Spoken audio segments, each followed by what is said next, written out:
Hello my dear student.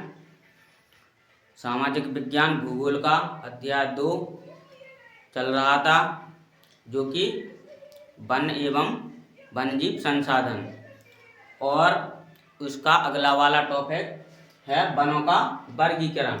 वनों का वर्गीकरण यानी कि वनों को कितने भागों में विभाजित किया गया है और वनों का वर्गीकरण क्या होता है। तो वनों को निम्नलिखित प्रकार से विभाजित किया गया है, यानी कि निम्न भागों में बांटा गया है वनों को। तो उसका पहला है जो आरक्षित वन। कौन सा? आरक्षित वन। आरक्षित वन में क्या है?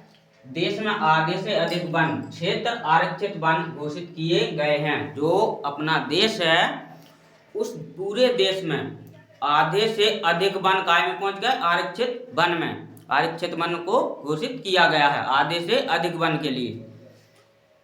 जहां तक वन और वन्यजीव प्राणियों के संरक्षण की बात है, जहां तक वन्यजीव और वन और वन्यजीव संरक्षण की बात है, आरक्षित वनों को सर्वाधिक मूल्यवान माना जाता है। जो आरक्षित वन होते हैं उन्हें बहुत सर्वाधिक और मूल्यवान वन माना जाता है, क्योंकि इन वनों में महंगी महंगी लकड़ियां अनेक पाई जाती हैं।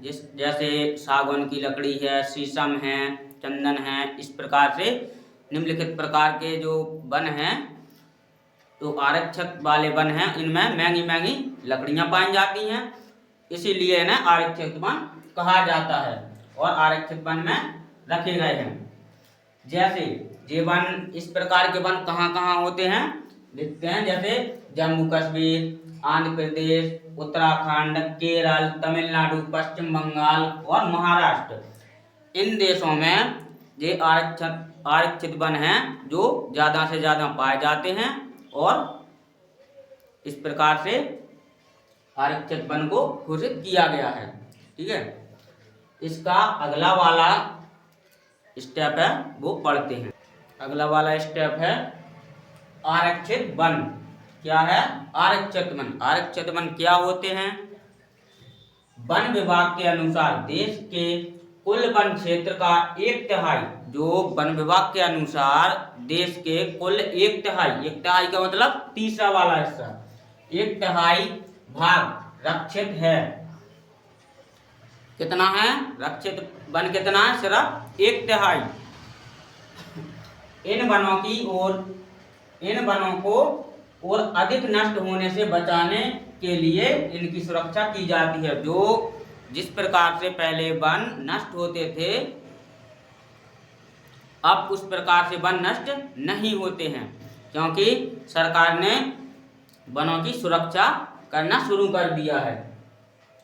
सुरक्षा किस प्रकार की करने लगे कि जिस प्रकार जहाँ वन होते हैं, जंगल होते हैं, जो रक्षित वन में आते हैं, तो वहाँ पर जंगल के सड़क के किनारे से जंगल लगा है, तो वहाँ पत्थरों का इतना ऊपर ऊपर दीवार उठा देते हैं, जिससे गाय भैंस वगैरह जानवर नहीं अंदर जा पाए और व्यक्ति ना ही काटने को जा पाए, ना कुछ कर सके, उस वन को नुकसान नहीं पहुंचा सकें। कहीं कहीं तार फेंसन भी करवा देते हैं।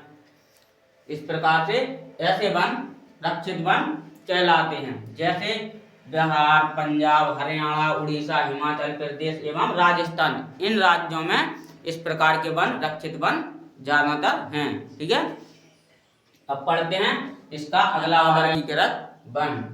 क्या है? अवर्गीकृत वन। अन्य सभी प्रकार के वन और बंजर भूमि जो सरकार, व्यक्तियों और समुदायों के स्वामित्व में होते हैं, अवर्गीकृत वन कहलाते हैं। ये किस प्रकार के वन होते हैं? ये इस प्रकार के वन होते हैं जो जिस वन में सरकार, जैसे सूखी लकड़ी काट के ला सकते हैं व्यक्ति, सरकार उन्हें नहीं रोकती है, और इस वन में गाय भैंसें जानवर चरने के लिए आ जा सकते हैं, तो सरकार नहीं रोकती है। इस प्रकार से ऐसे वनों को अवर्गीकृत वन कहते हैं। ठीक है, जो जैसे गुजरात, पूर्वोत्तर, इन दोनों राज्यों में ये ज्यादा से ज्यादा वन पाए जाते हैं। ठीक है, इस प्रकार से वनों का वर्गीकरण खत्म होता है, और जो 3 प्रकार के वनों का वर्गीकृत था वो पढ़ लिया है। ठीक है।